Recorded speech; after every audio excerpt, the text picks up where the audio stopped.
અત્યારે ઘઉં ભરવાની સિઝન બધાના ઘરે ચાલુ થઈ ગઈ છે. તો 12 મહિનાના ઘઉં કઈ રીતે આપણે સાચવવા એની પરફેક્ટ માહિતી લઈ લઈશું.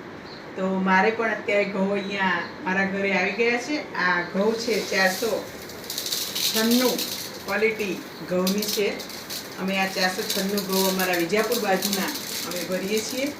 તો આ ઘઉં સૌપ્રથમ મેં ચાળી અને એમાંથી જે ઝીણો દાણો હતો એ નીકાળી દીધો છે.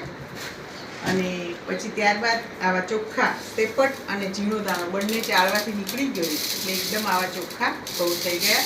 હવે એને આપણે એક તગારામાં લઈ અને આ રીતે દિવેલથી મોઈ દેવાના છે. અને પછી આપણે એને પીસમાં ભરી દેવાના છે.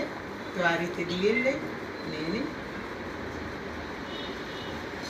મોઈ દઈશું અને એક એક દાણો આપણો દિવેલ લાગી જાય એ રીતે એને આ રીતે મોઈ દેવાના છે. અને પછી એને આપણે આ રીતે